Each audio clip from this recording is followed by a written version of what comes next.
여러분 반갑습니다. 강바울 TV 007 바이블 스터디. 저는 미국 텍사스 소망교회 강명식 목사입니다. 오늘은 출애굽기 23장 정의와 긍휼에 대해서 묵상해 보고자 합니다.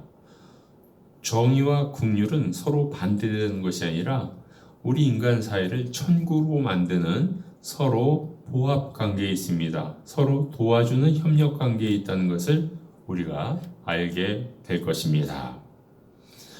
자, 오늘 말씀을 통해서 율법에서는 뭐를 선포하냐면요, 거짓 소문을 퍼뜨리지 말라는 겁니다. 가짜 뉴스를 만들지 말라는 겁니다. 가짜 행사를 하지 말라는 것입니다. 가짜 학위를 발표하지 말라는 것입니다. 가짜 뉴스 퍼뜨리지 맙시다. 여러분 반드시 팩트 체크 하셔야 되고요. 그 논거가 있고 증거가 있고 증인이 있어야 됩니다. 그냥 이런 말들을 계속 퍼뜨리고 댓글로 남기고 이럴 필요 없습니다. 그래서는 안 되겠죠. 그 다음에 죄인이 있는데 내가 거짓 증인으로 그 사람을 이롭게 해서는 안 됩니다. 죄인은 그 죄를 처벌받는 것이 좋습니다. 본인에게도 좋고요. 피해자에게도 좋고요. 사회 전체적으로 봐도 좋습니다. 그 다음에 잘못을 행하는 것을 무리를 따라다니면서 해서는 안 된다는 것입니다. 내가 갔는데 어느 무리가 다 잘못을 행하고 있으면 내가 잘하면 내가 거기서 외톨이가 되고 왕따를 당하게 되지 않습니까? 그래도 잘못을 행하는 무리를 따라가서는 안 됩니다. 여러분 외롭게 지내십시오. 고독하게 사십시오. 왕따를 당하십시오. 이것이 기독교이고 이것이 예수님의 진리입니다. 왕따 당하면 어때요? 내가 바른 길을 걸어가는데요. 예수님의 길을 걸어가는데요. 이것이 바로 좁은 길이요 좁은 문이 될 줄로 믿습니다. 여러분이 법정에서 증인으로 나설 때가 있습니다. 이럴 때는요, 많은 무리 편에 쓰려고 하지 마십시오. 진리 편에 쓰십시오. 사실 편에 쓰십시오. 진실 편에 쓰시기 바랍니다. 그리고 법정에서 가난한 자가 있다고 해서 거기에 그 특혜를 줄 필요도 없습니다. 부자라고 해서 특혜를 줘서도 안 되지만 가난하다고 해서 특혜를 줄 필요가 없는 겁니다.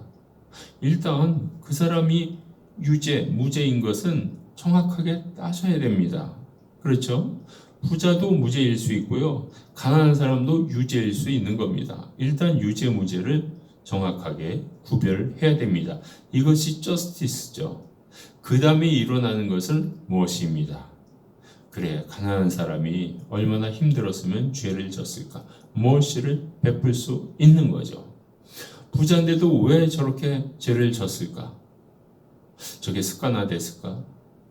저거 아무것도 아니라고 생각하고 죄를 졌을까? 그 다음에 무엇을 베풀 수 있는 거죠. 자, 여러분들이 원수의 소나 나귀가 이렇게 길가에서 떠돌아다니는 경우를 마주칠 때가 있지 않습니까? 그래도 원수 거지만은 상대방이 밉지만 그 소와 나귀를 주인에게 돌려주라는 것입니다. 자, 여러분을 또 미워하는 사람들, 원수의 나귀가 짐이 무겁다 보니까 이렇게 푹석 주저앉는 경우가 있어요. 그러면 그냥 못 본 체 하고 지나가지 말고요. 도와주라는 것입니다. 짐을 좀 이렇게 일으켜서 나귀가 설 수 있도록 도와주라는 것입니다. 이거 내가 미워하는 그 인간의 낙인데 지나치지 말라는 것이죠. 나귀가 무슨 죄가 있습니까? 소가 무슨 죄가 있습니까? 일으켜 주라는 것이죠. 또 법정에서 가난한 사람들에게 정의를 베풀어야 합니다. 정의감이 살아있다는 것을 가난한 사람들도 느끼게 재판을 하라는 것입니다. 아멘이죠? 그 다음에 잘못 판단하지 말라는 것입니다. 잘못 기소하지 말라는 것입니다. 잘못 재판하지 말라는 것입니다. 또 무죄인 사람을, 정직한 사람을 사형에 처하지 말라는 것입니다. 한국에서 정권을 연장하기 위해서 일반 사람을 잡아다가 공원에서 간첩이라고 막 자백하게 해요. 그리고 사형에 처했어요. 그리고 이제 투표를 하는 거예요. 그러면 이거 안 되겠다. 우리나라가 북한 때문에 이거 안 되겠다. 북한의 간첩들을 자꾸 보내는 것 같다. 무죄한 사람이 정직한 사람들이 사형에 많이 처해졌어요. 저는 반드시 선포합니다. 당신이 대통령 권력으로 그런 사람, 그렇게 무지하게 죄도 없는 사람을 죽였다면 당신과 당신의 아내와 당신의 가족들은 반드시 총에 죽고 감옥에 갈 것입니다. 그리고 재판관들은 뇌물 좀 받지 말라고요. 뇌물 받으면요, 무죄인 사람을 엉뚱하게 바라보고 색안경을 끼고 무죄인 사람의 말을 왜곡할 수 있습니다. 그 다음에 나그네 이방인 외국인들을 압제하지 마세요. 무시하지 마세요. 여러분들도 애굽에 있을 때 나그네였죠. 그 느낌 잘 아시잖아요. 재판관들 특별히 조심하시기 바랍니다. 검사들 특별히 조심하시고요. 경찰들 특별히 조심하시기 바랍니다. 여러분들이 그대로 하나님으로부터 징벌을 받게 될 겁니다. 자, 6년 동안은요, 씨를 뿌리고 곡식을 거두는 거죠. 그렇죠? 이 땅이 참 이게 신기한 기적을 이뤄내는 영토예요. 땅에다가 씨를 뿌렸는데 그 땅의 그 기름, 영양분, 물을 받아가지고 곡식이 나잖아요. 그 곡식 때문에 빵을 먹고 살 수 있는 거예요, 사람들이. 7년째가 되면요, 그 땅에 쟁기질 하지 말라는 거예요. 그 땅을 다시 쓰지 말라는 거예요. 그러면 거기서 자연스럽게 나는 곡식들이 있을 거예요. 씨가 떨어진 게 있어가지고. 그러면 가난한 사람들이 와서 그 곡식을 가져갈 수 있게, 또 야생동물이 와서 남은 곡식을 먹을 수 있게 하라는 거예요. 논밭뿐만 아니라 포도원에서도, 감람나무 밭에서도 똑같이 하라는 거예요. 7년째는 뭐죠? 6년째에 아마 2배의 생산을 올리게 됐을 겁니다. 7년째는 그냥 놔두라는 거예요. 가는 사람도 와서 먹게, 동물도 와서 먹게요.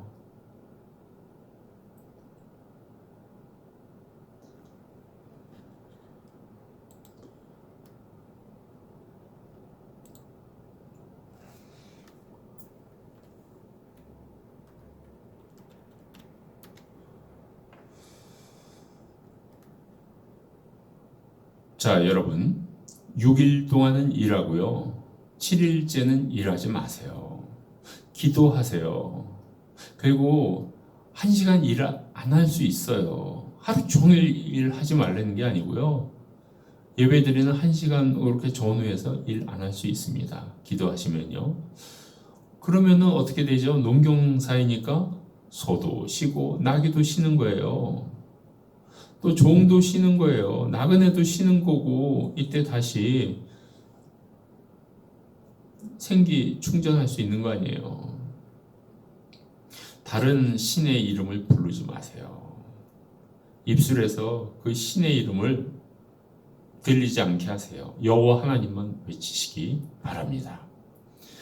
그 다음에 1년에 3번씩은요, 하나님께 예배드리기 위해서 큰 축제로 나가야 됩니다. 그 무교병 일주일간, 이때는 누룩 없는 빵을 먹는 겁니다. 그 출애굽의 하나님의 그 은혜를 기억하는 거죠. 이때가 아비벌, 지정된 시간에 이렇게 지키시고요. 왜냐하면 아비벌에 여러분들이 애굽에서 출애굽했기 때문입니다. 그리고 나올 때 빈손으로 나오지 말라는 것입니다. 아니, 집에 뭐든지 있을 거 아니에요. 곡식이 없습니까? 그 곡식 갖고 나오시기 바랍니다. 그래서 그 곡식을 누가 먹죠? 제사장들도 먹고 가난한 사람들은 먹는 거예요. 그 다음에 땅에서 씨를 뿌렸는데 첫 번째 그 곡식이 났을 때 이거를 페스티벌 오브 하베스트로 기념하라는 것입니다. 그렇죠? 이거 곡식을 거두는 축제예요. 그 다음에는 연말이 되면은 창고에 모아두는 수장절을 지키라는 거예요. 이거 얼마나 은혜고 기적입니까? 땅에서 곡식이 나다니요. 씨에서 빵의 그 재료 밀가루가 나다니요. 아멘이죠. 율법은요, 거울로 우리를 심판합니다. 우리 얼굴에 무엇이 묻었을 때 거울을 보면 그 묻은 모습을 볼 수 있겠죠. 그러면 복음의 기능은 무엇일까요? 예수 그리스도 안에 있는 자는 누구든지 정죄함이 없나니 예수를 통해 성령의 법이 죄와 사망의 법에서 너를 해방하였음이라. 로마서 8장 1절에서 2절 이렇게 되겠습니다. 여러분, 재판할 때 증인이 있어야 되는데요. 증인은 절대로 거짓 보고 증거해서는 안 됩니다. 당신이 그걸로 멸망하게 될 것입니다. 거짓 증인, 악한 증인이 되지 마시기 바랍니다. 재판관은요, 가난한 사람이라고 특혜를 줄 필요 없습니다. 반드시 뇌물 받아서는 안 됩니다. 외국인이라고 무시해서는 안 됩니다. 오늘 말씀을 통해서 저희들이 몇 가지 교훈을 얻을 수가 있습니다. 자, 우리는 정의와 긍휼을 다 보여줄 수 있어야 됩니다.